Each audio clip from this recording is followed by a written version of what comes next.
If you like crispy rats, this is the crispiest this rat has fucking been in a while. And explosions are back.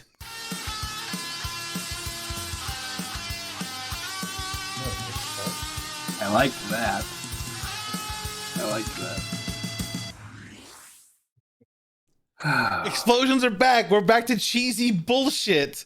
We're back to the cheesiest of who gives a fuck logic. Like, fuck logic. We're here to blow shit up. And like, right off the bat, no logic. No logic in this film. Right off the bat, this is not a good movie. No. But no. I like it because it's not good.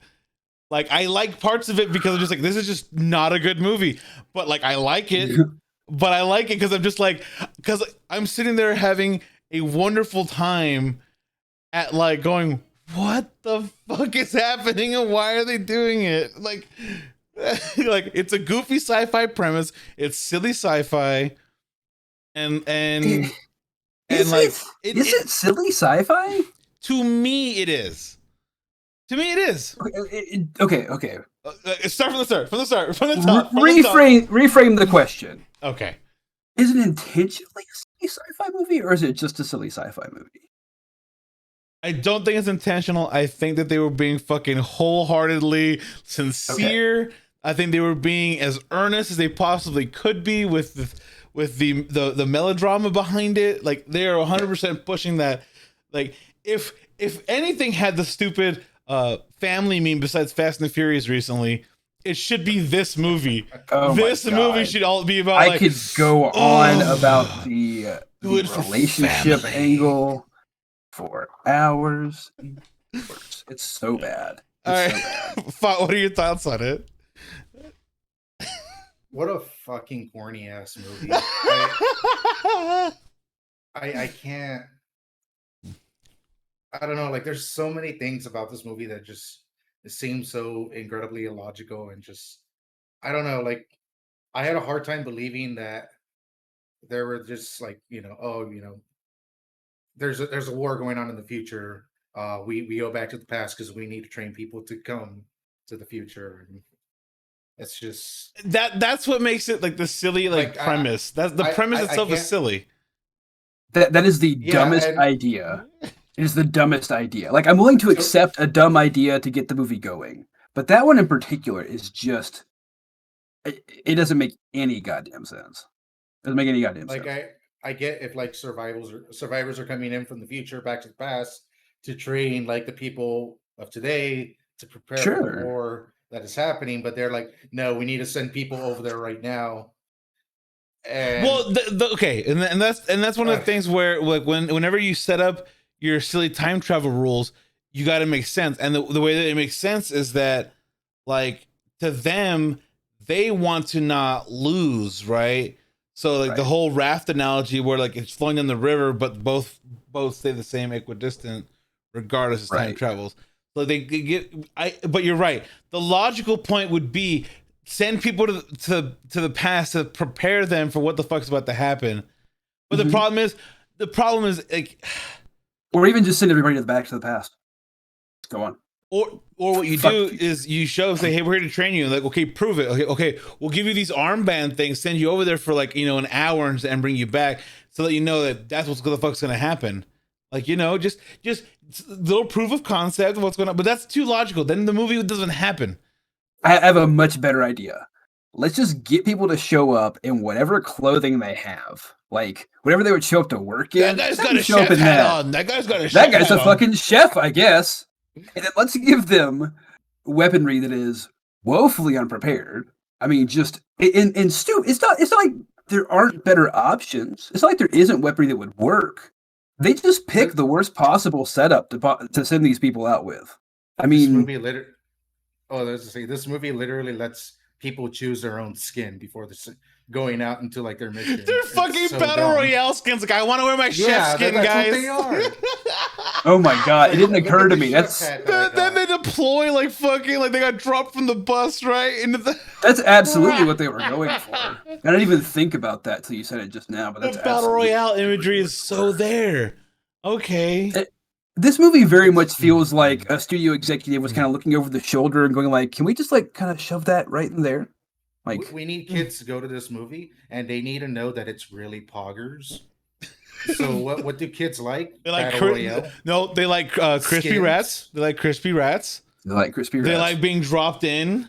They like aliens, right? They like they like just falling to their death in random clothing. Like that's just a thing these kids like. Oh my god! At one point, I was sitting there thinking because they had to get like from up top of a skyscraper down to a lower building, and I'm like, man, if only this were Warzone, you could just parachute down real quick. Just make things so much quicker. Yeah, they Instead were of talking quietly tiptoeing around the stairwell for they 5 told him, like, minutes. they told him like you're gonna drop from like 10 feet in the air. Like falling 10 feet from the air can still hurt you pretty badly. Yeah. You would think that they'd be like, okay, well, here's a parachute or something just in case. So it's kind of funny. Like I always tell people that Here's an inflatable bubble. Just hop in this, and we'll send that back. No, I always tell people like, oh yeah, I can jump off my roof and survive. I'm like, yeah, but like, there's a chance you'll break your ankle. There's a chance you'll fuck up. Like, you'll be okay. Like in the long run, sure, you're still gonna get hurt. These people are just like, yeah, we're just launching you. What about training? Nah, here's a gun. Like that's it. Like I was like, okay, all right. But again, from the top, this movie, the first like half hour is the climax of another movie. It is. It did the same thing that Army of the Dead did, where it tells the story of almost a more interesting movie to start off with, at least a different movie. It feels like they're trying to replicate kind of like a Cameron-esque 5-act structure as opposed to a 3-act, and it just doesn't work. It just feels overly long. Well, no, because the problem is like again, like, this is gonna be spoilerific about spoilers. Tomorrow War. Like, so he gets drafted.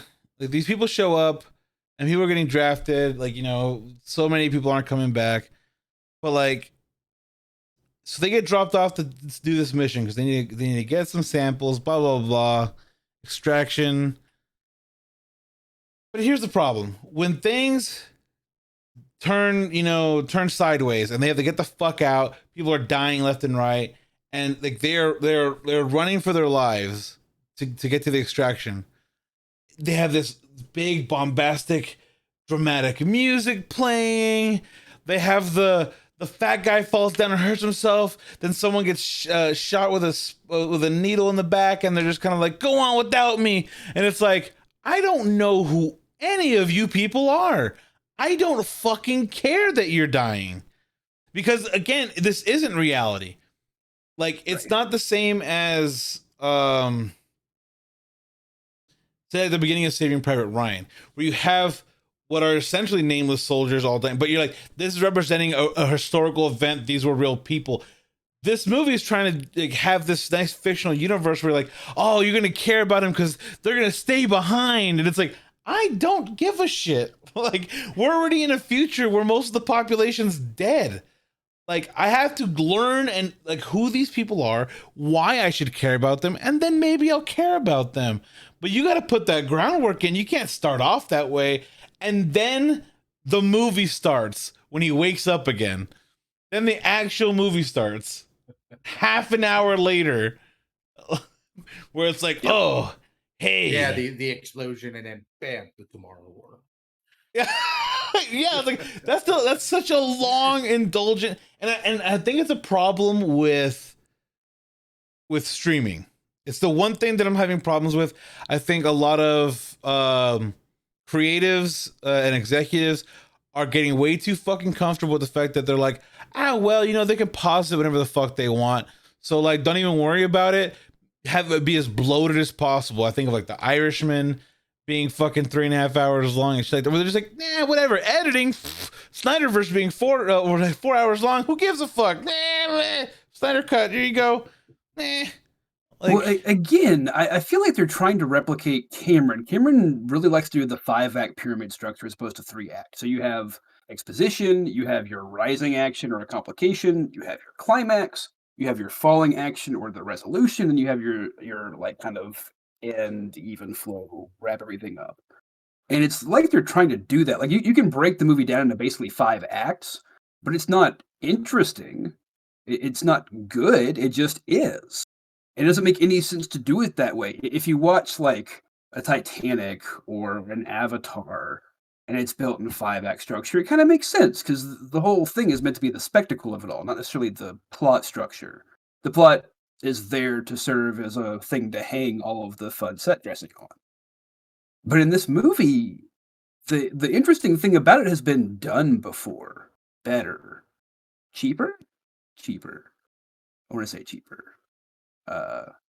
This budget was 200 million, and I want to say Edge of Tomorrow was 180 million. So it's been done before, cheaper, with better actors, with more success. Why are we doing this? I'm just confused because if it was $50 million cheaper, I'd be like, yeah, I get it. You were like, hey, I want an Edge of Tomorrow, but I want Crispy Rat in it, and we'll, just make it happen. Like, okay, cool. It also takes shortcuts, I guess I'll say. Where it's just like, here's this tough as nails like commander, and it's like, it's your daughter from the future. Like, yeah, boring. Saw it coming. I've seen not Inception, the space one, Interstellar. I've seen Interstellar. Been done before. Better. Maybe not cheaper. Probably not cheaper, Interstellar, but it's been done before. Like, all of these concepts are just kind of patchwork quilted together from better movies. And you're like, okay, I get it, but why did you spend so much money doing it? Like, it wouldn't be that part wouldn't be a problem. It's just, I don't know why you would I don't know. It's kind of strange that that would be the movie instead of being, we need to go to the future to do this. Like, no, everyone's just cannon fodder, just sending people over to hopefully come back and maybe accomplish their missions. Their whole point is to just stall. It's all a stall tactic. Let's not send the scientist back so they can work on it unencumbered by the fact that they're about to die. Let's just send people forward so they can die and slow down the mass invasion. So hopefully we can finish up our magic cure before everything goes bad. Like, speaking of Terminator, they send. They're like, they're gonna go kill our leader. They're gonna go kill the mother of our leader before our leader's born. Let's stop that. And it's like, it's not like they going back and then they're like, we know time travel and how it works. So I'm gonna go back, build time travel shit, and then like send fuckers forward to fight our Terminator war. Like, no, like that's not the logical point that you should be fucking taking at all. No, that is not the right answer to this. The right answer is, we know exactly where these things pop out at. Like, we know where they show up and when. Let's go like check that place out. No, let's see. A high school teacher, former military guy, and then like someone who likes rocks figured it out. Right. And the volcano kid. And the kid who knows volcanoes. That's one thing I'll say is there was setup and payoff. It's just bad. Well, it's really bad. It's cliche. It's obvious when you're approaching. You're like, are they looking at really? They did it. They did it. The part that I was saying that at, it was not at the payoff there. It was during their boot camp thing, where everything is figured out and then explained by like the people in like this small 5-person radius. Well, they're like, why are they so young? Oh, it's because they haven't been born yet. Like, right. Gale the Snail and a few other hodgepodge character actors, just to be there to die, to make us maybe feel something. Oh yeah, I was told by Ray that like seeing Gale the Snail try to do this heroic, like, go on without me thing. It was just like, I don't take it seriously because you're a comedic. I can't fucking do it. I just only see your comedy. Like, I can barely take Jimmy Simpson seriously. And I think he's a really great actor and like really brings the chops when he's given the opportunity. But it's hard to take him seriously without seeing a fucking McPoyle. Like, It's Always Sunny's ruined people for me. That's fine. But no, so Elle and I watched Terminator and Terminator 2 this past week. Okay. The only 2 Terminator movies that exist. I'm so, sorry. Those star sunglasses in 3. Anyway, go on. I think no, I can't remember. We're going to watch the rest eventually because they're bad and worth watching. But anyway, like we've been watching a lot of Cameron hard sci-fi lately. So like, I get where they're coming from trying to make this happen, but it just does not work. Again, you have Chris Bratt, who's not an overly charismatic leading man. He can be there and kind of He's quippy, smolder. and it's like I understand your desire to have like a young quippy guy, but like you can't have. Look at his body of work and look at when he's good. What is he good in? In an ensemble cast where the other people are also good at what they do. Good or better. Like when he's opposite Bradley Cooper and you know, when he was across Thor, when him and Thor interacting was just like, right. There you go. Like this works. But go back and watch that scene, and it's largely Hemsworth that's carrying that. Like Pratt's kind of holding on for dear life, and they kind of play to that with the characters. But like, right, because that's what it is. It plays to that insecure person of the character, and it's like, well, I need him to be the most confident man. It's kind of like, well, then you run with Jurassic World, right? Jesus. And like, don't even get me started. That's what I'm saying. That's why this is the crispiest Rat right now. Like this version of Chris, really this is rat. So crispy.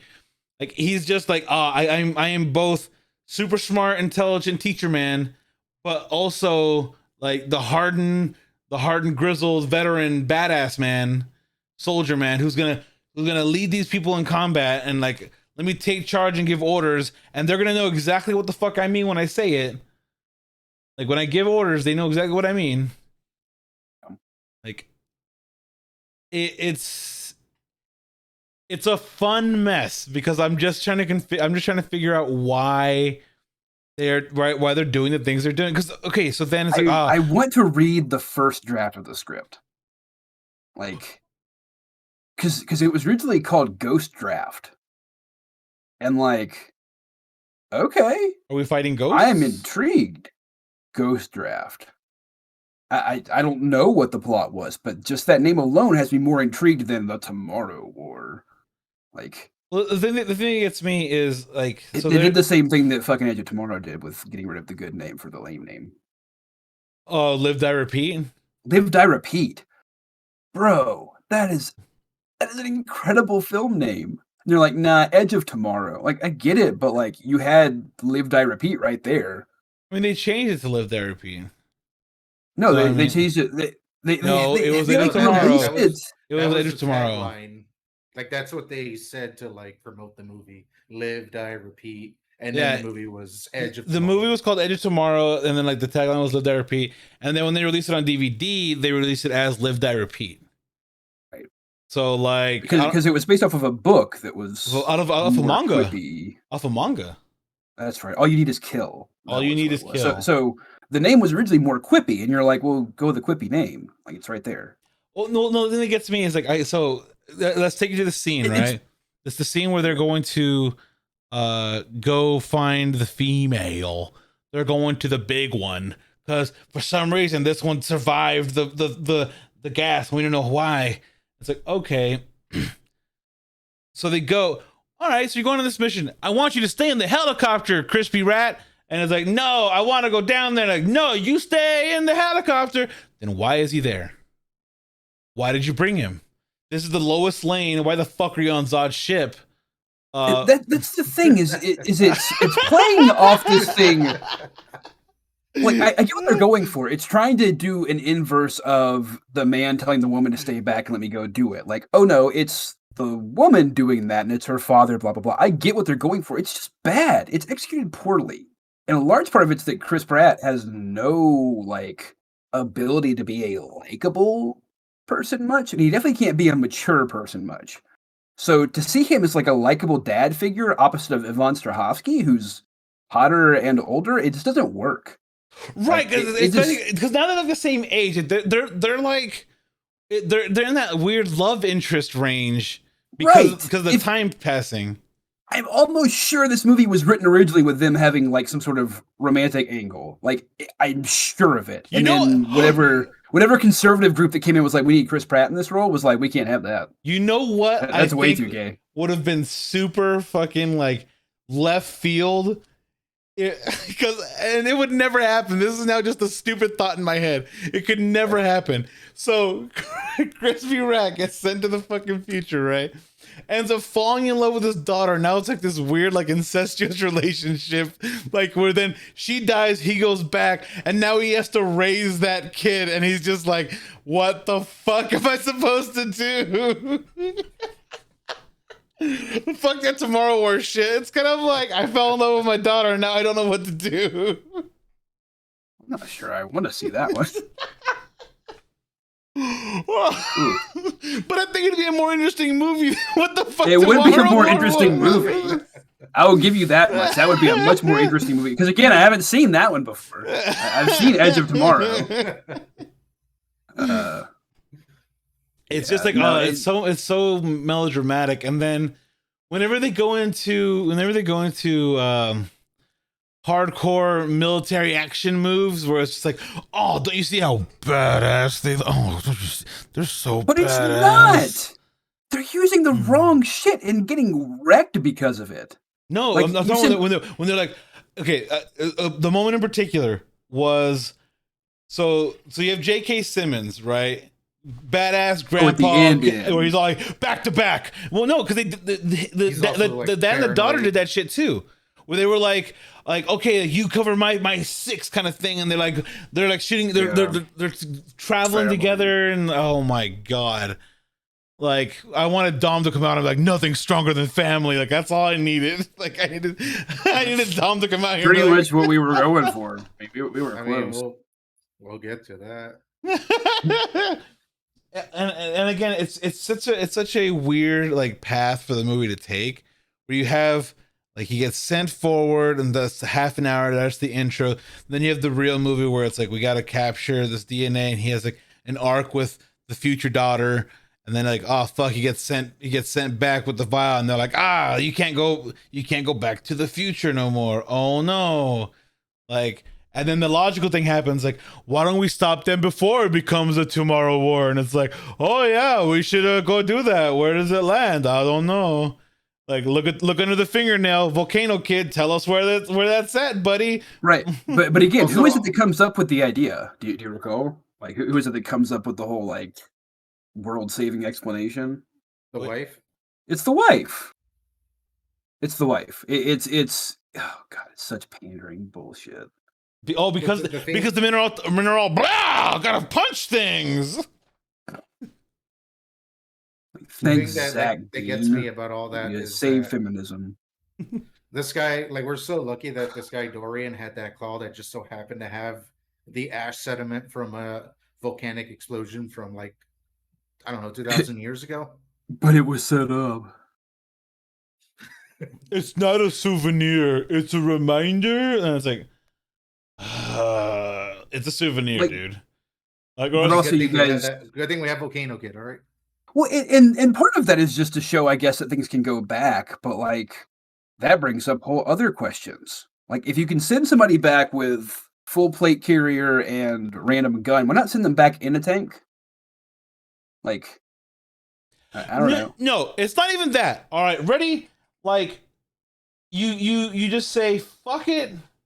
And send a nuke. Like, if why not?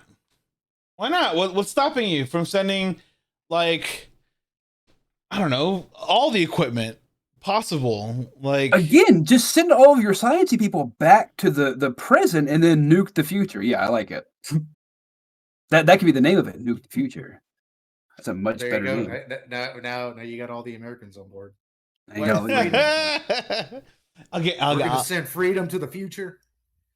We're gonna take them. They have all of our oil. Mission accomplished.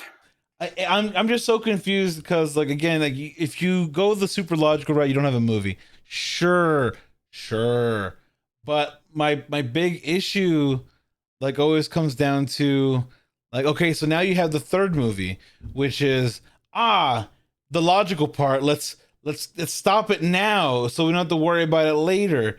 And then it's just like a small. Why wasn't that step one? Like that could have been the whole movie, because then things could have gotten out of hand. But I think to me, I think that could run into the Lost World issue, where you have like the first movie, which is like, we have to, get out, and then it's like, there's one loose in San Diego. Like, what do you do now? Wacky, it ate a dog. Like, oh no. Where did that raptor show up in? Is it a raptor? I never watched the movie. There's a raptor in the Lost World that gets defeated by gymnastics. There is, and then there's the T-Rex that hops a boat ride to San Diego for a while. There's a T-Rex that somehow eats a whole man whole except for his hand, and the hand's still attached to the close button. And for some reason, that person got eaten. The T-Rex got back into the hold for the close button to matter. And yeah, the Lost World's a mess. Like, I'll just say that, because like they're like, how did that happen? How did they kill everyone in the wheelhouse?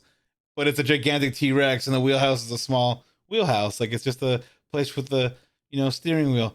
But anyway, that's just me not liking the Lost World, like, or at least big parts of it. It's so dumb. It's such a dumb movie. Oh, we had to get a convertible and make the baby T-Rex cry, because then the parental it'll hear the baby crying and it'll chase us in this convertible in the streets of San Diego. Like, it's so fucking silly. Okay, so back to Tomorrow War, though. Like, one of the things that bothered me most about the whole movie that does not work at all is them spending most of the last, like, the third act of the last bit there, freaking out constantly about Murray, the girl, dying. In a timeline we are trying to prevent from happening.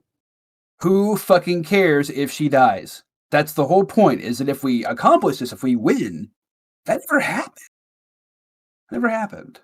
Yeah. Like, there's an interesting movie in here. There's like 3 or 4 interesting movies, and just I don't know. I think there's a really interesting potential for a movie where he goes to the future, finds out that he just fucking ruins his marriage, ends up kind of killing himself, basically, and then goes back in time. No, and then dies from a car accident.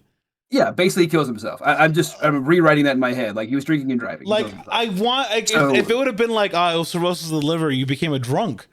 Like, I'd be like, oh shit, like, he must have drank a shit ton for that to take place. But no, it's just all like, well, you were driving and you got into an accident, and so like the last like I said, we're changing it. We're changing it. So he killed himself driving, goes back in time, tries to be different, and then fucks it all up again anyway, because you can't change the future. So, like, what are we doing? Are we able to change? Are we just going to fight this forever? Are these things going to kill us? So, like, there's this whole, like, metaphysical angle. Like, there's an interesting story in here somewhere. When I was watching the movie, I thought, like, oh, this is probably going to be some very weird, like, time loop. No. Sort of thing, but nothing happens. Right. It could have been a time loop, right? Where they go to this, okay. So the reimagined, like, twist ending would be, like, so they go to Russia, they unlock this ship, and they're the reason why this whole thing started. Not because the ice cap's melting, which is like a cheap like attempt at social commentary, but like because they went to Russia, they released these aliens from the spaceship, and that's where the whole Tomorrow War even kicks off. Like, okay, I could go with that as a nice little twist ending to the time loop. But then, to me, that's the Terminator 3 ending, which I don't like, where it's like... But, again, there are just more interesting movies here than this. This played out in a really boring way. Like, do you really want to see Chris Pratt be a bad dad, and then at the end he's just like, I'm going to do better? I promise I'll do better. Credits roll. Okay, cool. Like, there are more interesting movies that deal with time paradoxes. Primer is a great example of, like, a really low-budget indie movie that deals just with time travel and the mechanics of it. It's really interesting and crazy, and I highly recommend it. Bill and Ted's Excellent Adventure. Bill and Ted's. They do a great job. About Time is a really interesting kind of rom-com about relationships and time travel. Super cool. Watch that instead. Highly recommend that. Idiocracy is a better time travel movie than this. I think that's more of a time displacement more than time travel. Yeah, it's a fish out of water. Yeah, to be fair. like these people are being jumped forward, so I don't know. Yeah, but they can go back, and that's what makes the travel part. You can go back, which just eliminates all of the interesting parts of the time travel. If you could just pop back and be fine, like you'll be back in 7 days or whatever the fuck the timeline was. They had to make it more 32 hours lethal, more threatening by having the we're gonna go and fight people and they're gonna all immediately die. But like, you could solve that. You don't have to send these people back with 556 on foot. Like, send back the fucking robo-dogs from Boston Dynamics and let them have drones. Some bombs. Like, did you see all the drones they do have drones? Oh yeah, they did. They were apparently just mowing them down. Like, they had Gatling guns of some sort, probably 50 cal, I'm guessing. And they were just blowing these motherfuckers away. But here's a 5.56 short barrel. Good luck. Also with a scope. Also short barrel untrained. Everyone's untrained that's with you, except for you, apparently. Arrested. They know it's a problem in the movie because they address it in the dialogue. They're like, why don't you tell them what's going on? Well, we never get anybody to show up. They're not showing up. You're drafting them. Like, it's like, already what the fuck are you talking about? It's a forced draft. Like, oh, they wouldn't show up. Like, oh, like, okay. All we're saying is once you get them in the room and you're about to drop them in, be like, hey, this is what's happening. Like, they pull the fucking Futurama when Zach Brannigan's like, the key to war is the element of surprise. Surprise! And then drops the floor out. Like, okay, fuck it. We're just stealing from Futurama it just steals really interesting elements from other very much better properties. It's funny. It's funny because you can draw parallels where like something was done, but they're not doing it to be serious. Like the Futurama thing is a gag. Right. And this is like a joke. And this is like satirical even. We can't tell them because like it'd be so scary they just wouldn't show up and gritty. Okay. And it's like they don't have to show up. Like it's not really. Like you're telling me but again, you're telling me that you've exhausted the supply of the military personnel, the world's military personnel. You've exhausted that supply. So sending school teachers is the next, like, this is it. This is the way to go. Like, that's your fucking solution? Like, uh-oh. Uh-oh. But then how are they going to sell their skins? The chef skins? Can we even talk about, like, the problem with sending... Can we talk about the problem of sending people forward like this? Like, how are they going about figuring out who to send forward? It's people who are going to die before it happens. Die before then? So that's like a lot of people. Why that? I didn't really understand why that specifically. Well, okay. So the only thing that's important is people who are supposed to breed that have not already. Those seem like the only people you need to keep back. Otherwise you start fucking up like timelines and stuff. They explain it. They're gonna die before it happens, and they don't meet their future self. Oh, so that's the only reason. That's the only they again. That's what I'm saying. That initial boot camp scene was all these 5-6 people figured everything out. They're like, they're young because they haven't been born yet. They're sending us probably because we're not alive at that time. Time paradox things. And then they're like, and that's it. That's just nerdy speculation. Like, why? But again, that's it. That's the only explanation they give, and that's what they want you to follow. Just to change the timeline. That's what it's trying to go and fuck shit up. Like. Which they already did by going back in time. Do we care about temporal paradoxes or not? Like, I just don't understand. We only do whenever we say we do. Because apparently going back in time to creating an event that hadn't happened in their lives, they didn't have someone from the Tomorrow War show up and start drafting motherfuckers. But we're going to, despite what the fuck that might happen to our current timeline. But even then, if that's what I'm saying, you have the divergent timeline theory, right? Where it didn't happen for you, but you're doing it. So like, what's the point of going back just to save your that's some selfish shit. I'm gonna jump into another goddamn timeline and steal your people because fuck you. Fucking Zoomers. What's after Zoomer? Technically, I guess. Like, yeah, I don't know. But it just seems like super selfish and dumb. But a positive is J.K. Simmons looks jacked. Like he looks good. Looks real good. and I believe him as a him conspiracy theorist at all. Yeah, I mean that's believable.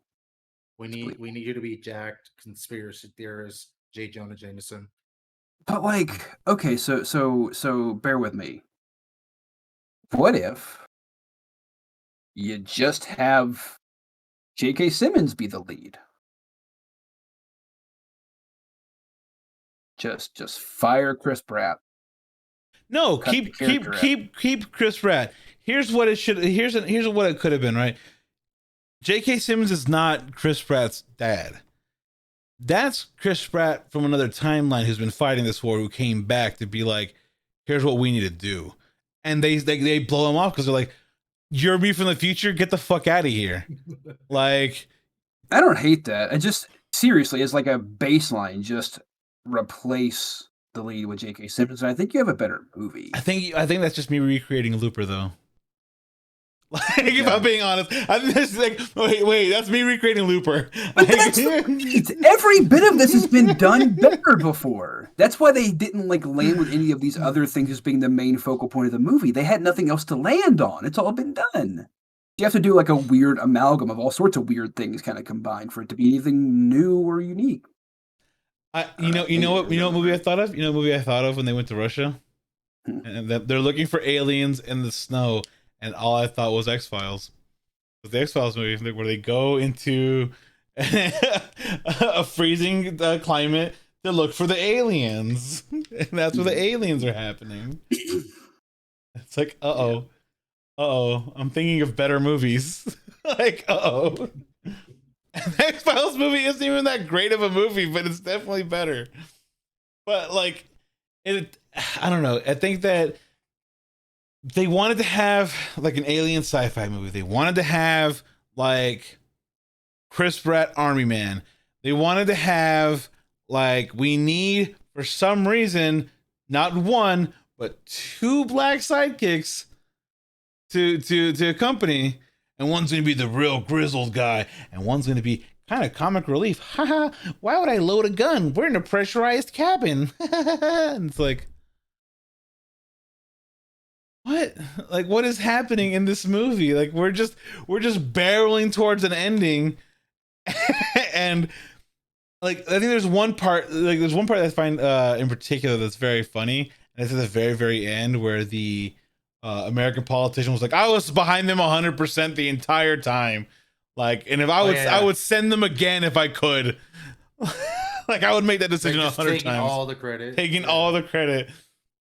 I'm just like, I'm just like this. The movie just like, it made me laugh. It made me tired. Like, cause I'm just like, what? Like, I didn't hate it, but I'm just going like, you guys are taking this seriously, huh? Like, you tried. Like, damn. I think people should watch it. But if you're able to just like enjoy stupid shit, like, here it is. Here's the crispiest the rat's gonna be for a minute. Like, here you go. He's action man. He's on point, being badass. Come on, me and J.K. Simmons back to back. Like what? What are you doing? Yeah. So like, if you look at the people behind this movie, it kind of starts to make sense why it is the way it is. Go on. Skydance Media is one of the production companies behind it, famous for such great films as Jack Reacher, G.I. Joe Retaliation, World War Z, Star Trek Into Darkness, Terminator Genesis. Oh, there it is. Geostorm. Oh my God, Geostorm. The one where the weather satellites go crazy? But there's some decent ones in there too. So like Annihilation, Mission Impossible, Fallout, and Ghost Protocol. Like some hits, but mostly just really bad action movies of properties that shouldn't be action movies, probably. Paramount's its own thing. Like we didn't have time to get into all of Paramount's issues, but like, it's Paramount. Right. Brian Oliver is one of the execs on it. Famous for Black Swan. But recently, not done shit. Coming to America, Without Remorse, Top Gun Maverick. Good luck with that. I can't wait for that schlock.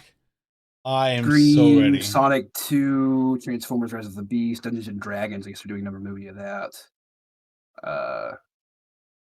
David Goyer, though, is somebody who, like, maybe kind of should know what he's doing, but, like, a writer on such things as Dark City and the Blade trilogy, Batman Begins, Jumper, Story on Dark Knight and Dark Knight Rises. Like, this guy knows story structure. He's not unaware of it. It's just a weird mix of people. It's too many people involved for this to ever come out. I don't know. It's wild. Edited by the guy who edited Armageddon. Here's an interesting tidbit of criticism. Apparently, Chinese commentators mock the film as absurd, saying that they're bored of the bombastic American-style narration of U.S. heroes saving the globe. Yeah, and it's like, me too. Yeah, like I am on board with that idea. Me too. Like, I don't know. I just feel like there's definitely a lot of sources that they could have or this could have handled like one or two more passes on the script. Like purely on the just script structure alone. Like the beginning part was like again really weird to have as the intro to then like start another movie. Because again, there's 3 movies here. There's the climax of the first movie. There's the second movie of like we need to get the female and then get the DNA solution to match. And then the other one is we stop it before it begins. Like there's 3 different movies, and it's like, is it too many like cooks in the kitchen? Was it just the script didn't have enough? Like, hey, someone need to think, like, hey, maybe flatten this out a little bit, like streamline it a bit more instead of it being like 3 distinct movies. Like it's basically 3 different movies. Like American Adventure in Russia. It's like they had a trilogy, but then just decided, no, we can only make 1 movie. Right. It's the Zack Snyder effect. We gotta have the Justice League movie now. 4 hours long. We need a Justice League now. Like, what about the other movies to introduce people? Now. We need it now. Right this second. Can't wait. Gotta be today. We can't have multiple movies setting people up and then having a culmination film. We just need to throw them in and have a 2-minute introduction, and congratulations, they're part of the Justice League. And you're part of the G.I. Joe troopers of Crispy Rat, and you're going to Russia. Like, congratulations. It's like, I mean, that's wild too. Like they come back from the future and go, "Hey, we know where these things are gonna pop out at. Like, can we just run some like LiDAR around this area for a while and see if there's anything there?" And they're like, "No, sorry, budget." No, Russia won't let us. Like you would think, people are coming Who in from the future. fucking cares? No, Russia. No, stop. You have to remember that the breakdown of relations only happened after the time travel thing became impossible. Whenever there was a time travel thing, the world became like this one nation sending all of their like there could have been a concerted effort to be like, oh fuck. 1, where do they land? 2, where are they? Again, I think of Independence Day resurgence. You had Independence Day happen, like there's the fall of civilization, and then like everyone got together, and it's all like, the Earth Defense Force now, or whatever the fuck. Like you go back in time saying, hey, the world gets fucked up, we need to work together. They do start working together, and then instead of like, oh, the time travel thing stopped, and instead of going like, okay, so then what do we do now? It's like, no, they take their ball and be like, no, you can't go into Russian airspace. They made that shit up just so they can make it quote unquote hard for Crispy Rat to get into Russia, and not he's doing it on his own. He doesn't even need the American government. Like, right? What? That's exactly it. And that's dumb. That's fucking dumb. Like they didn't have the discussion to be like, hey, so was there an impact? No. Like, 1, how do they know that? They know that, right? Like that seemed to be common knowledge that there was no impact. They don't know how they landed, and then no one thought maybe they'd been here the whole time. Nobody. Like I'm just like just the wife. Just the wife. Just the one. Just the wife. The strong wife. They've been here the whole time. Let's go talk to Volcano Boy. Like, Volcano Boy, tell us your knowledge of volcanoes. Surely there's no one else smarter than you when it comes to volcanoes. And it's like, And based on what this little boy said, they break what I guess would still be considered international law to cross over to to stop them aliens. And then you have the I don't know if it's a trope, but I will say from Starship Troopers, you have the black character who sets off the explosion to stop the other ones from reaching the outside. And I'm like, ooh. Like, oh. All that too. So, like, again, he sacrifices himself to blow up the ship. Okay. Like, I'm just like... Little Independence Day in there too. Yeah, a little bit. Hello, boys! I'm back! Yeah. This black guy's just kind of like, I have cancer! And just... like, I'll die how I want to die. Glorious Oh wait, no, it's a different show. Glorious Purpose. Ah! Oh my god! Again, the movie is just it's a fun watch, but just like the first Transformers movie, as soon as it's done and I think about it, I'm like, oh, this is really, really dumb. Like, this is just really dumb. Because I had a lot of fun in the first Transformers movie. And then, like, within 15 minutes, I was just like, wait, like, they fucking, what the fuck? Like, what happened?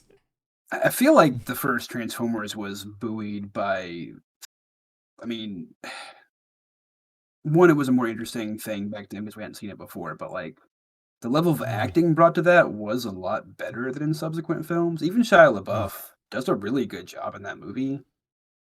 There's a lot of positives. There's a lot of positives when it comes to the first Transformers movie, but it could have been good. It's still hard to follow visually. That's what messes me up.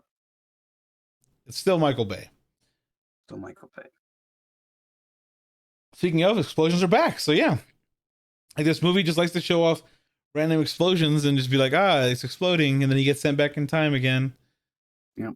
Okay. And the vial didn't break at all, really, because like he was kind of holding it in his hand. I was waiting on that to be the reveal, and it didn't happen. Like, there's any number of things that could have happened, it just didn't. Like, you had that vial in your hand, we couldn't remove it. You just held onto it the entire time. And you're kind of like, really? Like, really though, you couldn't get a vial out of it. And even then, even if they were like, oh, but we can't go back in time, it's like, well, okay then, cool. Well, we have this vial. Let's mass produce the fuck out of it, distribute it into the world for their military to have it in their weapons and shit. Like, figure out the distribution methods and how you could get that out there. Like, again, we have tear gas and have tear gas with just that chemical. That way, whenever they do end up, showing up, we have a very, very easy way to take them out. There's so many different stories here that could have been interesting. And instead, they were just like, they were just like, nah. We're going to mass produce it, but we're not going to do anything with it. We lost, guys. We can't go back to the future. Like, no, you won. You technically won. Like, you've already won because Crispy Rat came back with the fucking formula. He came back with the Krabby Patty formula. You can give Krabby Patties to the world. Whenever the monsters come, you feed them the Krabby Patties and they die. That future is gone now. Yeah, There's you did it. no way that the current version of the future can exist based off of what's happened now. Like, when these things show up randomly, they won't easily overwhelm everyone because we've been preparing for this for, like, when is decades. It 2070 something? It was like 30 years or something. Yeah, it's been decades. Like, what? No, like, the movie shouldn't even happen. Like, the whole story of the movie should be, oh, we have an idea, and then somebody just shows them and says, hey, we did it. Good job. It worked. Like, oh, well, shit, cool. No, the Bill and Ted method where it's like, I'm just gonna remember to put a key there next time. Oh shit, here's the key, like, and that's it. Like, we just gotta remember. See, it's been done better. Every idea for this movie has been executed flawlessly in other films. Guys, I gotta remember, like, to develop a chemical component that could kill them all. And then I'm gonna leave it right there in that plant, and then you just open the plant. Wicked, bro! Look at that, we got it. Like, This is what Richard Roper said. I gave it 2 out of 4 stars. He said, "The Tomorrow War is an earnest effort to bring something new to the time travel action genre, but this movie is a 2021 vehicle made of parts from 2010s and 1990s and 1980s." Oh, damn. And yeah, that's it. That's what I've been trying to articulate. It is pieced together from cool ideas from other movies. And that's it. That's all that there is in this movie. It's just ideas that were cool somewhere else, poorly executed by the Kmart of actors. Like, I see that's not fair. Kmart's actually gotten its act together better. The Dollar General of actors. I mean, the only reason that I'm glad you chose Dollar General, because if you were to say Family Dollar, I'd say no, because there's something that's stronger than family. It's all about family. Yeah, they have that moment in this movie, and Fast does it better. Right. And that's another thing. Fast and Furious.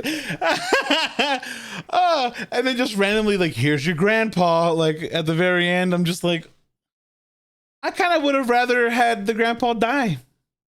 Like, instead of it being a fist fight, instead of it becoming a fist fight with the big alien. This is supposed to be the alpha alien. Like, the females are bigger, so they're stronger and blah blah blah. They're more durable. They can handle the serum better for some reason. And it's like, okay, so now you're gonna just punch it to death? Oh, okay. Like, sure, you're getting into a fist fight with it. Like, congrats, Chris Pratt, you did it. You punched an alien to death because you saw Will Smith do it once in a movie. He punched an alien because of Independence Day. Like, it's nothing original. It's just, hey, I saw that in a movie once. He forgot the line. Welcome to Earth. He doesn't say that. Okay. He should have. Should have. But no, it's like, and then the funny part, at the way that the alien eventually does die, is it has the syrup like put into its fucking face, and then like it falls off the cliff, and then like on impact, it just like a water balloon just disintegrates, and that's it. It's like if you dropped an open or a closed Ziploc bag of soup. It just went everywhere. What's your spaghetti policy around here, guys? Like, I gotta What's know. your spaghetti policy? Oh, and then you have Chris Pratt fall next to J.K. Simmons, and then like, oh, don't forget the other guy's out here too, and he just kind of like plops next to them, and then that's it. Thought you were dead. I thought you okay, sure. Final scene, roll credits. The final scene has the politician taking credit, and everyone's like, "We did it! We win! Yay!" We saved the future. But it's like the future was saved already. Like, again, there's so many like the jumps in logic or the lack of logic. You just have to be like, don't think about it. Oh, why couldn't they just send scientists back to start developing shit? Like, you have samples, but you didn't have samples of the female somehow? Okay, sure. And maybe that's what the initial mission needs to be. But that wasn't what it was? Yeah, like that could have been the whole thing. It's just like, hey, we know there are females and they survive. They survive our survive the toxin better, so we got to make sure we develop something that can kill it. That's why we need to send people to the future to find one. Bring it back. Yeah. So again, there you go. Like, that's rewriting the whole thing from scratch, right? Like the mission that you're sending these fuckers on because like you can't find them is you have to teleport them to like random locations that you think the female might be because you don't have the resources to like send parties out. So you go to the past to get personnel to then go, and there you go. And that's the movie. Chris Pratt doesn't have to be a fucking teacher. Another more interesting movie already. He doesn't have to be a teacher. He's just in the military right now. Like, he's just still in the military, and so they send him, and he's one of the parties to go out there. He ends up running into the CEO, who's the future daughter. Like, again, you can have those same other elements in there, but you have the mission be clear from the get, and then like that. Now it's like, it's about developing this syrup. The reason why we haven't sent our scientists back to develop it because we know that it'll always be incomplete because we don't have the sample that we need. Like, there you go. That's why we can't send it back. And then when you do, you send him back with only the sample, but like none of the data. So they're just kind of like, well, we don't really know what to do with that because we have nothing to compare it against. Blah blah. Like there you go. That's the failure, that you didn't go back with all of it. You crushed the data somehow. Like you pull into the Spider-Verse and you cracked the flash drive. Fuck. Like you crashed the data that could have helped. You needed that. You broke the MacGuffin. You broke the MacGuffin, and now it's like, well, then what do we do? Then you figure out that they've been here the whole time, and you say, well, fuck, we gotta go get it, because now we have no other choice. We have no other option. Now we have to go. But you brought the serum back. You're like, GG's, we did it. Like the movie should have been over there. You did it. Mission accomplished, right? Shouldn't have happened. It's just a bad concept. It just never works. Like there's so many problems. Like again, that could have been a pass in the script to be like, let's make the missions more, clear. Let's make like the reason why he has to go to Russia like clear, that he has to go, like not just because he wants to go. See, that's the thing is in order for us to be able to for us to be able to accept all these things happening, like there has to be something for us to be able to kind of lean on. Like I can get past like bad choices by characters or weird script elements as long as it's enjoyable to watch. But like moments of this really aren't. Like as much as I love Yvonne Strahovski, no chemistry with Chris Bratt whatsoever. And then of course they're not really supposed to, so it's definitely set up like they're going to be romantically interested though. Like the composition of some of those shots really feels like that was part of the original scripting, was they were going to be romantically linked. Listen, you're not gonna get my weird incest script like out of these people. I don't think that. Again, we're gonna talk about Loki later. Thanks a lot, Christian conservatives. Thanks. You've ruined another great property by not letting it be a weird time travel incestuous story. Thank you. You did it. Let Chris Pratt fuck. Actually, don't. No, that's fine. It's fine. To me, I'm just like, again, as it stands, the movie is so fucking flawed, but I totally want people to watch it because I think that, like, I know people will like it. People are definitely gonna like it. Like, again, there are parts of it that I do like. It's just because it's so, but to me, it's because it's so dumb, and like they're doing it so seriously and earnestly, and I'm just like, ah, man, the effort there is there, but it makes me just fucking laugh. Like this is one of those movies. This is one of those movies that I want to see covered on How Did This Get Made, because I want to know like what the inside story of this was. Like, how many revisions did we go through? I want to see the script. I want to know what all happened, because that changes my perspective on this movie. Like, how this came about being would be interesting to me. I think. I don't know. It's not good. It's like, really not good. It's kind of the thing with like time travel. You gotta set up your rules. You gotta follow your logic, and like there has to be a reason for it. Like I have to be like on board with that reason. Like, why is Arnold naked? Like, well, clothes and shit don't travel, but flesh does, and you can trick the entire mechanism to let you through if you cover metal in flesh. But there's a practical reason why they had to do that too. If you stop and think about it, it's that you didn't have good actual animatronics or anything to work with, so all that stop motion. If you have him slowly kind of deteriorate over time, you can still have the actor doing most of the work rather than having to use an animatronic robot. If you just blow off like half his face and you have just a little bit of latex and stuff to make him look like a robot, as opposed to having to have an actual rig out there doing it. So like that was largely born of necessity. You have to have a person there. You can't make the person look like a robot by stacking stuff on top of them. Let's just say he's a robot underneath and just kind of have some gaps, some battle damage.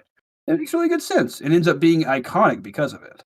Like Arnold getting his eyebrows blown off in the initial explosion, so he's always looking like this constantly, like no eyebrows, just wide-eyed surprised.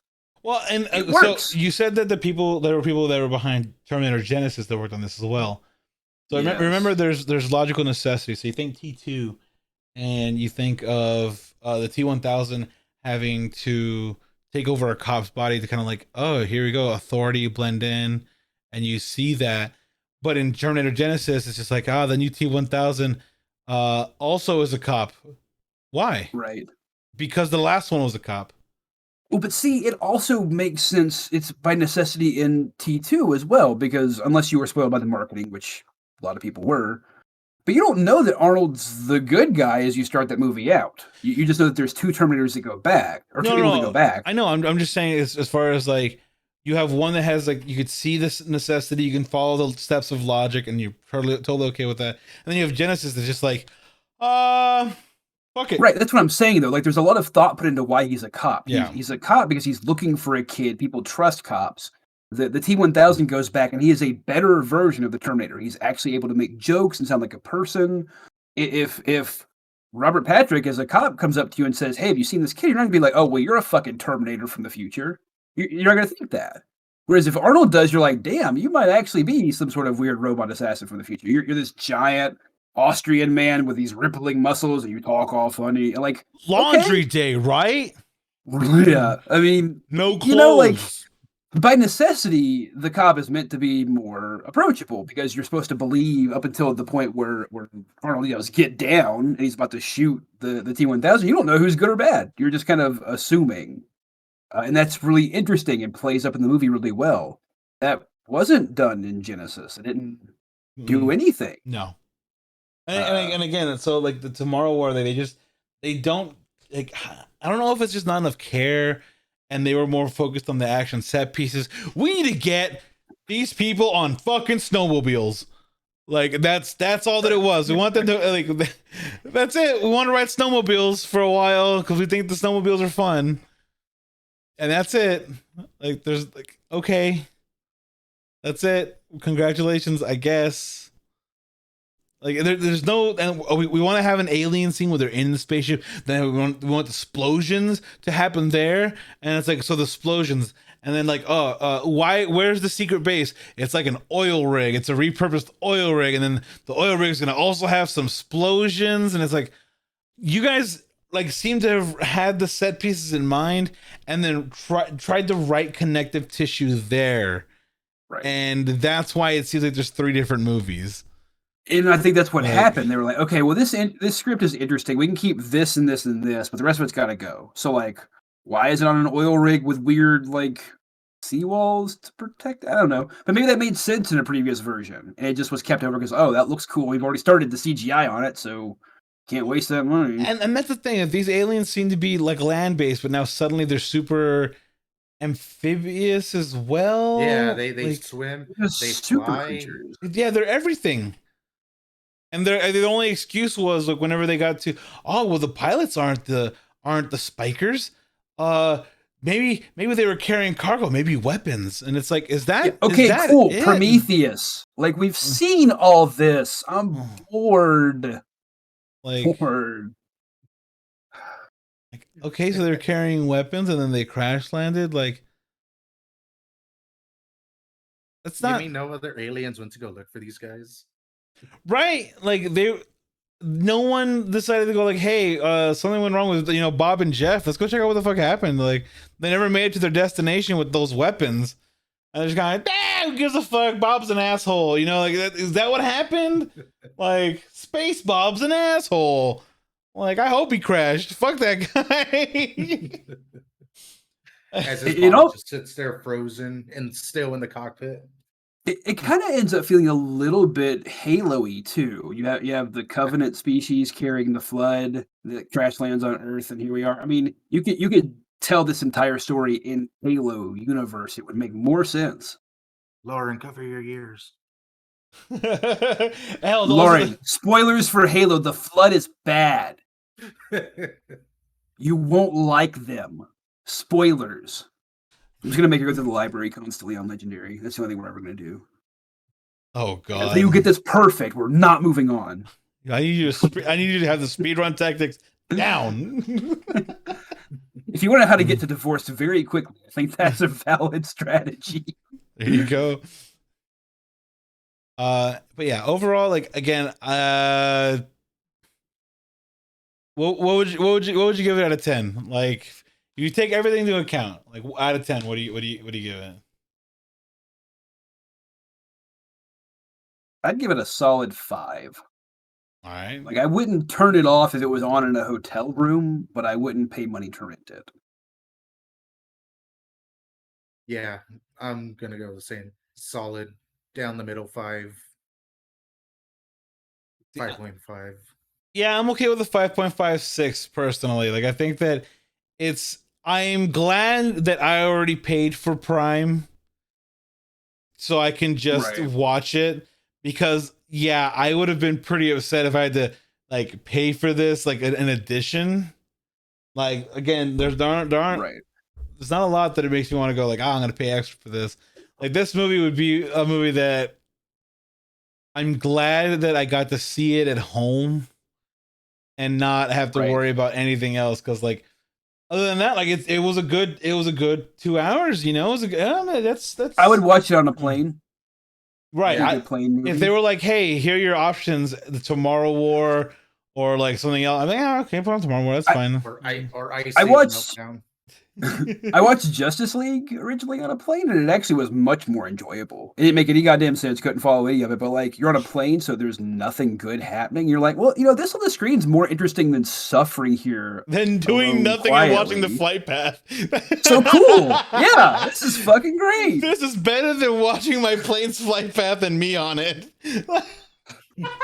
I do want to give you a list though of better movies that I've watched, at least in the last 2 weeks. So while I was traveling in a hotel with nothing better to do, and then this past week not working, a list of movies that I have watched in the last 2 weeks that are better than this movie. Okay. The Mummy, Forgetting Sarah Marshall, Nobody, Black Widow. I think Black Widow is better than those. The Last Blockbuster, which is a documentary, but still a better movie. Titanic, Blade Runner 2049, Birds of Prey, which I've watched a million times, still fantastic. Jennifer's Body, much better movie.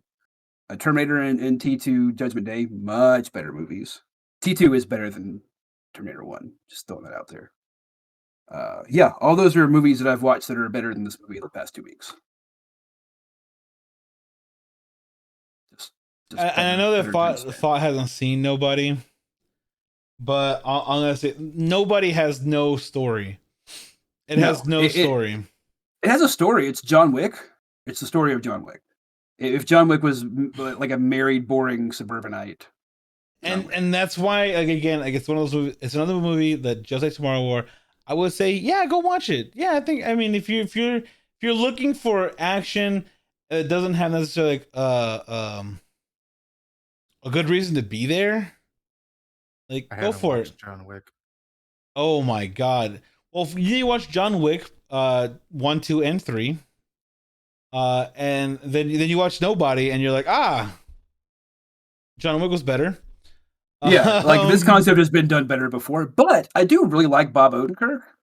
I like Bob Odenkirk, but reading that interview with him where he was like worried about the legacy of Breaking Bad, I was kind of like, unfortunately, like, I didn't see that. So there was this interview where they were talking about Nobody. They were talking about Breaking Bad and Better Call Saul and all this stuff. And he was talking about how like it's really unfortunate, like in like 10 years time, like no one's going to talk about Breaking Bad. Breaking Bad was like the #1 show like for the years that it was on, and like people are just not going to forget about it. Like and he compared it to MASH. He's like, people still talk about MASH, and like that's not going to happen with Breaking Bad.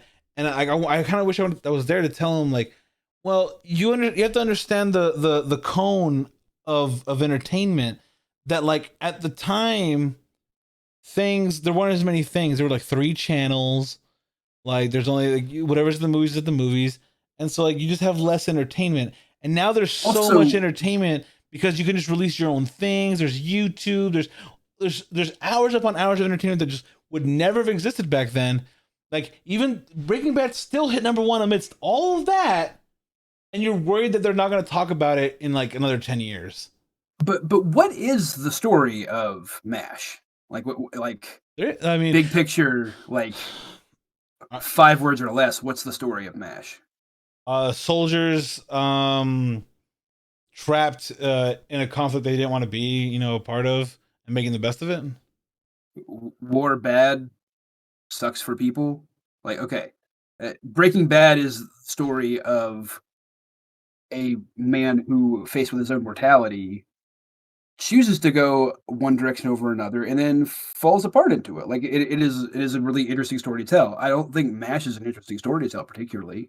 Like it was contextually for that time, but like if there was a MASH that was doing the same thing for the Iraq war or for the war in Afghanistan, maybe.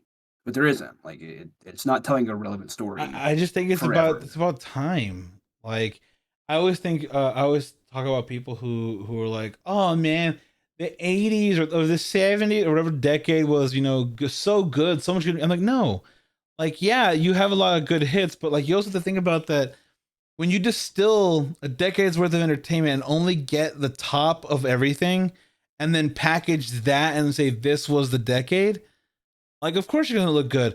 But I can find you 100 bad songs for every good 80s song. Yeah. Like, and it's the same thing now. For every good song now, I can find you 1,000 bad songs. Like, it doesn't mean that like right now music is terrible.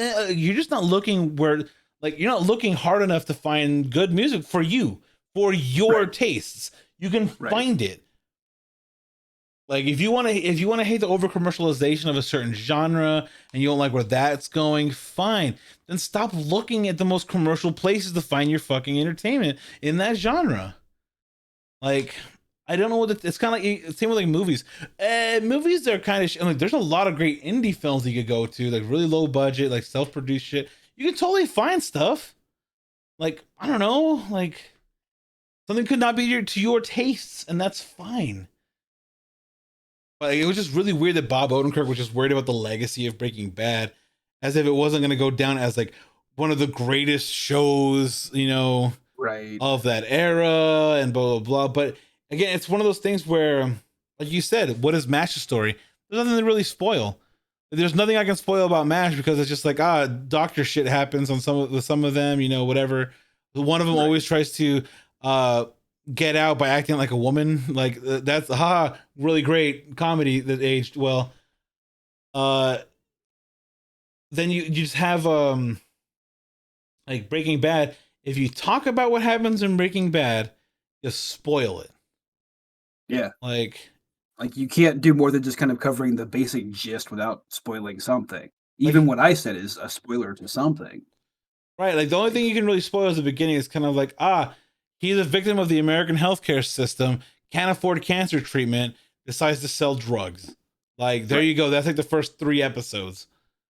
And then like the rest of everything else is just what happens because of that spoiler. It goes badly. Like it doesn't go great. And spoiler, he's a shit person that makes it go worse because he's a shit person. Yeah, spoiler alert for Breaking Bad. If you think Breaking Bad is like the story of a protagonist who does good things, you are incorrect. Just wrong. And that's where I'm just like, Bob, it's okay. Like your legacy is so fucking vast with like Mr. Show and like Breaking Bad. If you're worried about that, why would you do a sequel? Why would you do Better Call Saul? Yeah, if you were worried about the legacy of Breaking Bad, why would you do Better Call Saul? Makes no sense. Which is technically a prequel, technically. Okay.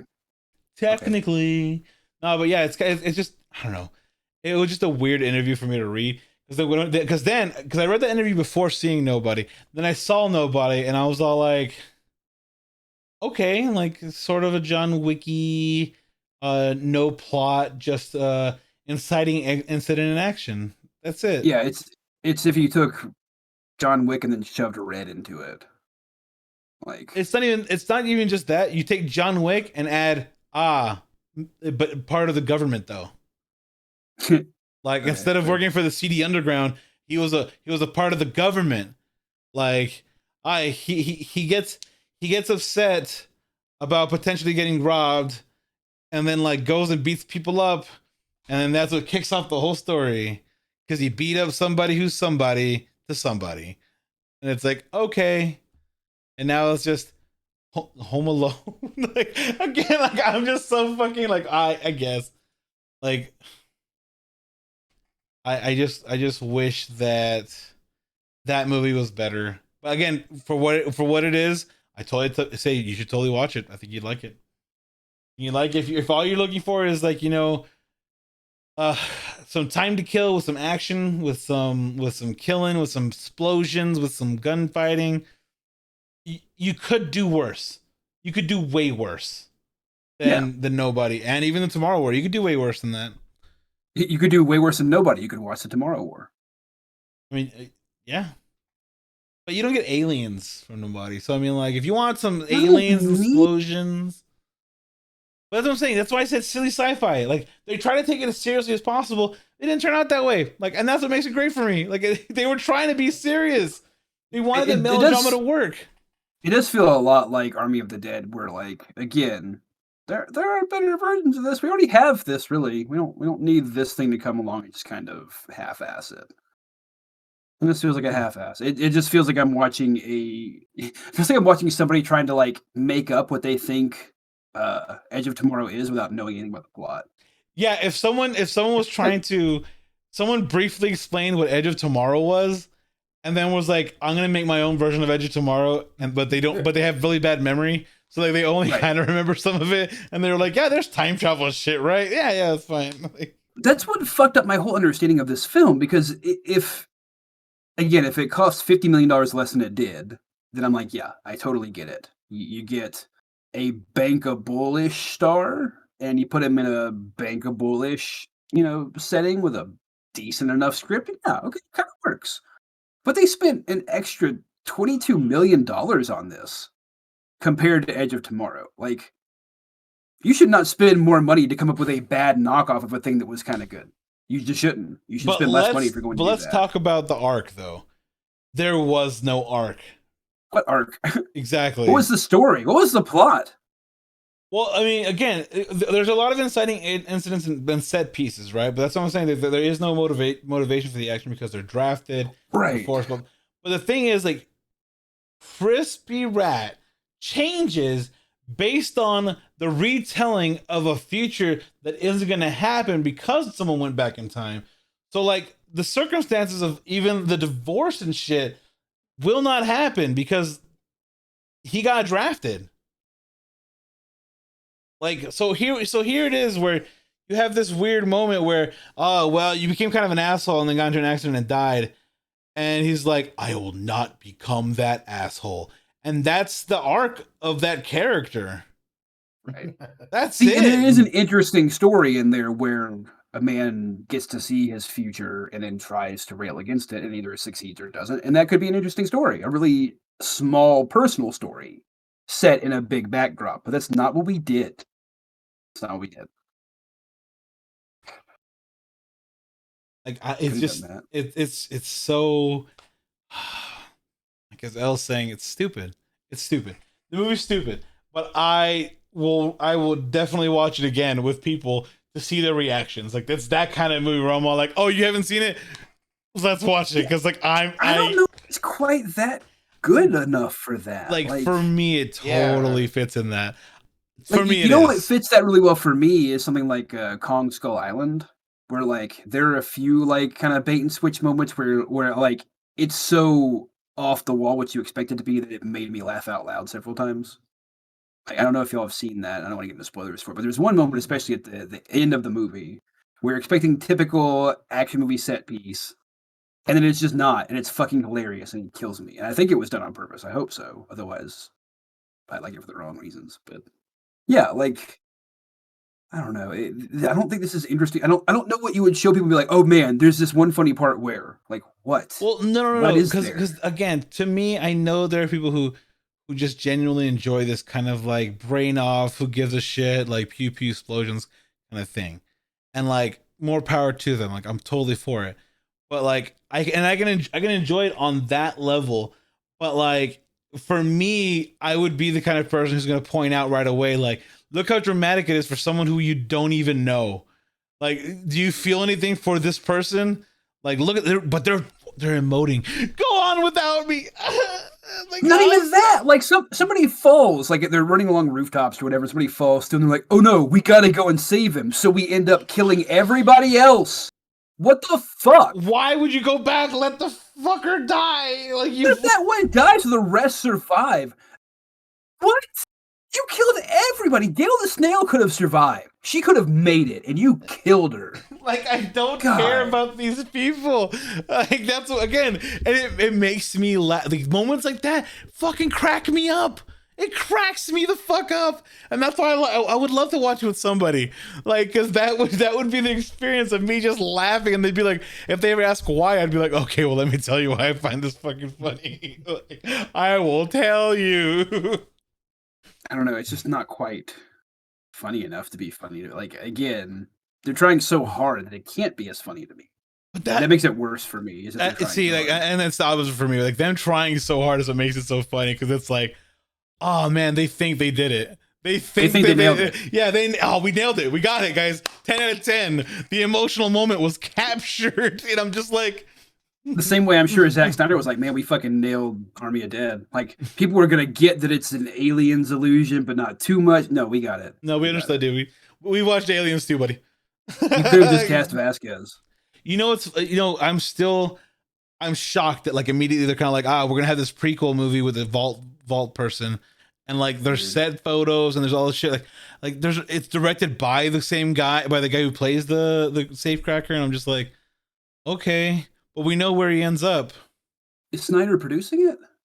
Probably, but definitely not directing it. I'm just wondering. That's really odd. That almost sounds like it was like a backdoor. Right. It's like a lodge. Army of Thieves. Army of Thieves. It's called Army of Thieves. Good remembering.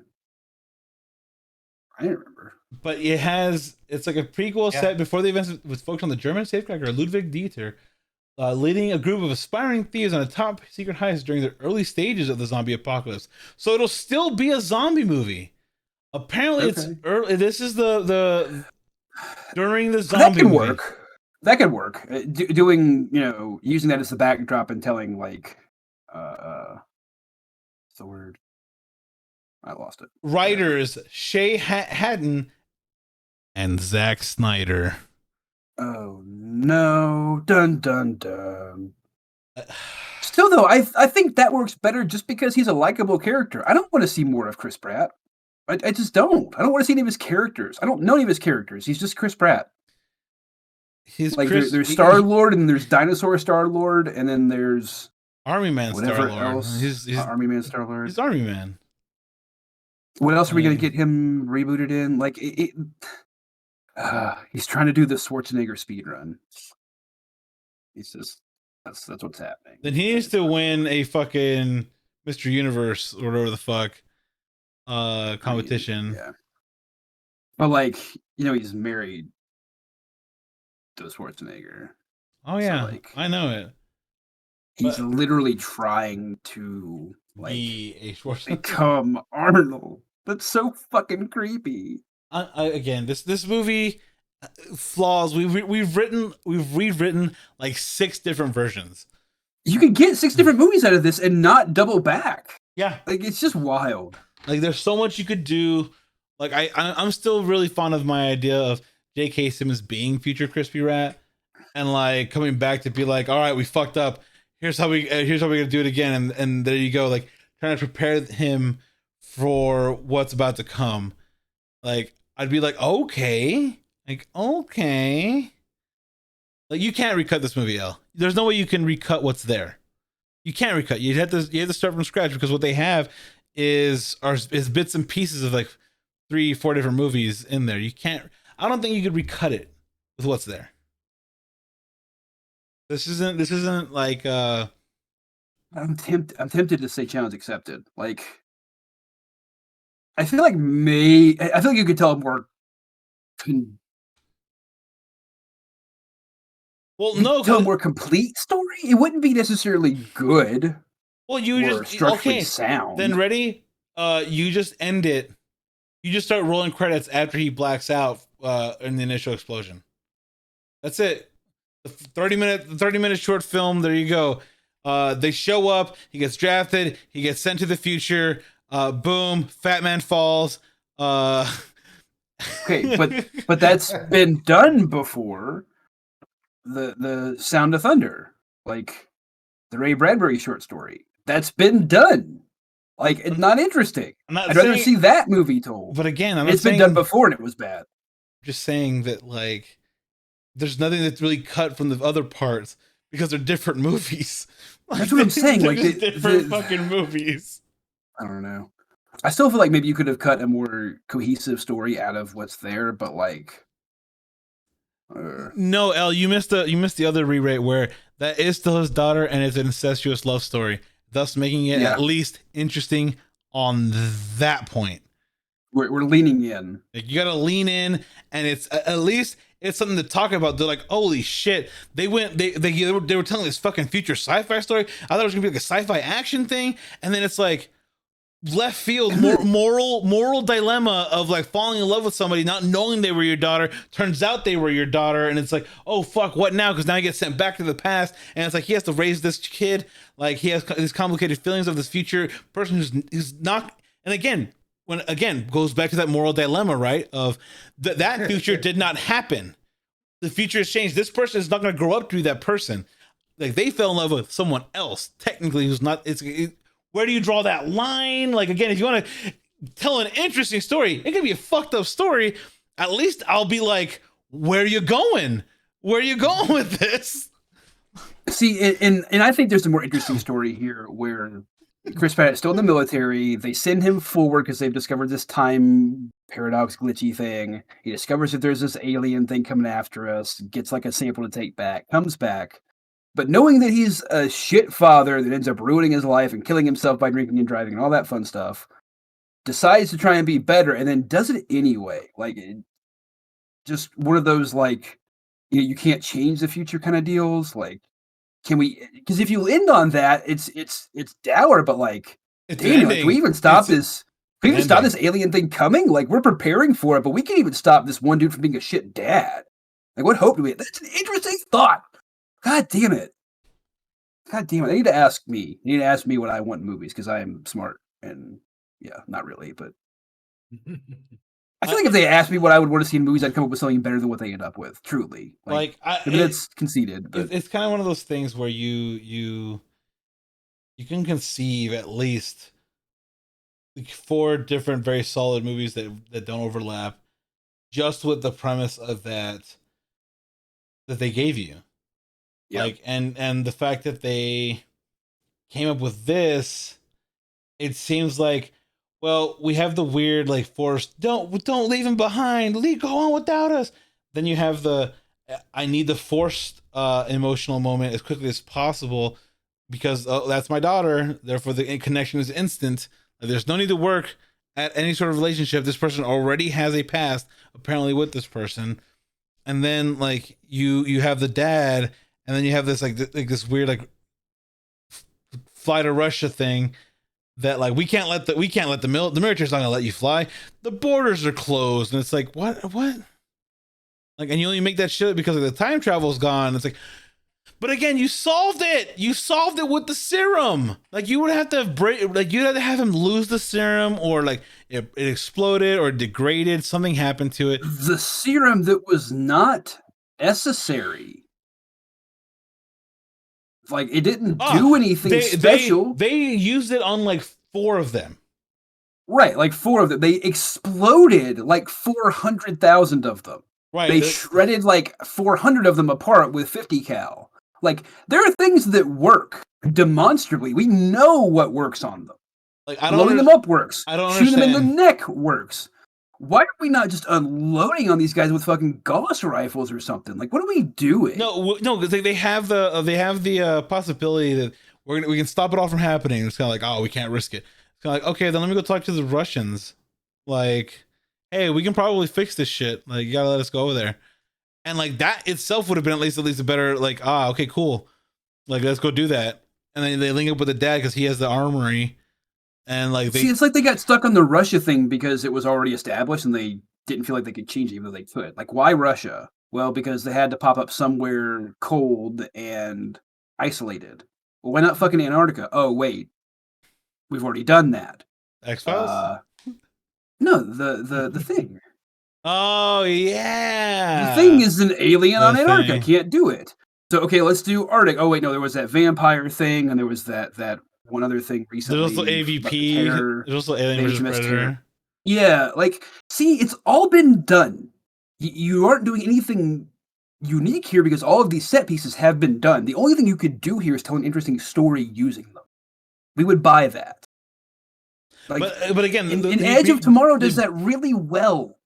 It does it really well because you get what's going on, but you have to watch the character kind of get it too over time. So like, I don't know. It's just that's a better movie. Watch Edge of Tomorrow. Don't watch this movie. Watch them Live, Die, Repeat. Such a better movie. I hate that title. I hate that title though. I do hate Live, Die, Repeat. I like Edge of Tomorrow better.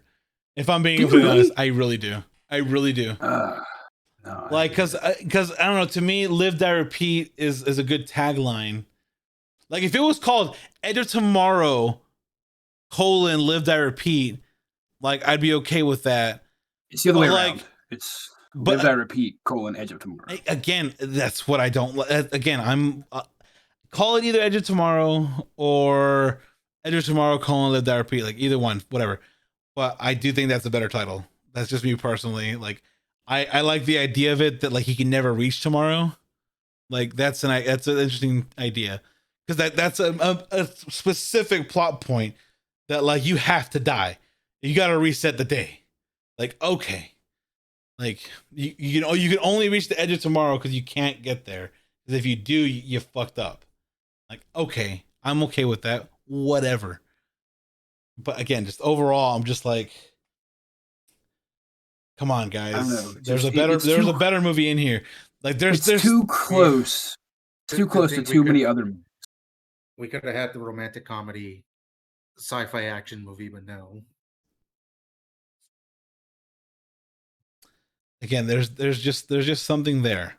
There's something there. I wonder if they didn't shoot that as like a romantic movie, and then they're like, God, they have no fucking chemistry. Like, I can't edit this. I can't even fix this in post. Okay, let's just make him father-daughter. Like, fuck it. We'll put the Interstellar thing. It'll be fine. Yeah, see, like, again, I'll get to too. It's like he brought the tube back, and they were like, "Well, where did they land?" Like, well, you already have the tubes. Like, you just mass produce the shit out of it. Like, right, just have that ready. So whenever they fucking pop up, every local police department already has those rounds queued up, ready to go. Like, just the mere knowledge that this thing happened should be enough to completely prevent it from happening. It said that they were quickly overrun. So the issue is not that we can't beat them; it's that we weren't prepared for them. And then now you just kind of and now we are. Yeah, you can extrapolate where they were at because apparently a high school teacher and Volcano Boy can figure out where the fuck they're at. So like they could have figured out where it was at. Go and just take some explosives, take some C4, blow that ship up, like, and then mop up whatever doesn't get killed in the explosion. Congratulations. And CL, that would have been an interesting idea too. And they kind of flirted with that by them going back and trying to, like, stop them. They almost ended up starting the whole thing, and that would have been interesting. That would have been a cool way to end the movie that would set up for a sequel too. They kicked that off. Oh shit! They kicked that off. We didn't just not prevent the future. We kickstarted it 30 years early. That's an interesting movie. That's interesting. Like, didn't do it. And you know what? I would show up to the sequel of that movie. As cheesy as that line ending would have been, that would have been the line ending. Would have been like, oh shit, we didn't stop it. We started it 30 years early. And like, then it's like, cut to black, credits. Today, and then oh, there you go, sequel. And that's a sequel. Hell yes. Hell yes. See, we are better than this. Like, or we are better at this than they are. You would have the mid-credit scene where it's just like them going, like, we've already exhausted our military. Like, what do we do? And they're just kind of like, whatever we can. And then, like, you have to go back to the past. Like, I don't know. There's so many. There's so many ideas that could have been done. They have to go get warriors from all different timelines. Like, you have like Zulu warriors and ancient Maori and Aztec. We have to get Genghis Khan's armies and Alexander the Great's armies, and we must bring them back to the future. That would actually be really interesting. You're almost doing like a Cowboys versus Aliens thing there. You're doing a Bill and Ted. You're doing a Bill and Ted to bring all these people from the past back up to do your history book report. You got your cinematic universe. See, it's already been done better. Everything we come up with has already been done better by other movies. Oh man, you can't fix this. It's just a mess. It's a mess, and like, it's a mess that makes me laugh and laugh. I feel like that's a whole other video on whether Cowboys and Aliens was good or not. Like the first 2/3 of Cowboys and Aliens was amazing. Last third, it kind of maybe didn't land smoothly, but like it was fun. God, that was a fun movie. Yeah. I don't know. I think that's pretty much it. It's we could have rewritten that like 6-7 times now. Other than that, I think that's a good place to stop. We're stopping at the Today War. We have rewritten it. We have the sequel bait ready to go. This could have had so much more to it. Instead of I'm not going to become the dad that I didn't become because the timeline already changed anyway. But I'm going to not be a shitty dad to you. All right, I'm gonna be a good dad. Good dads. And then he did. And then he did. The end. Like, congratulations. Yeah. It's just a mess. It's a mess. All right. Well, again, I thank you guys for joining me on another great discussion of a movie. Next week we'll probably talk about Black Widow, so give people a chance to actually go watch that shit. Maybe I just like the idea of also going back and watching old stuff, you know? Yeah. And we pick a movie that we all watch and we all just, we all just have a nice little discussion on it. Maybe Loki next week too. Oh yeah, it's Wednesday is the final episode, right? Yeah. Okay, just have a Marvel explosion. Got it. Yeah, might as well. It's been a while since we've had to talk about Marvel in like, a movie relevant kind of sense. So, Next week is the Marvel explosion.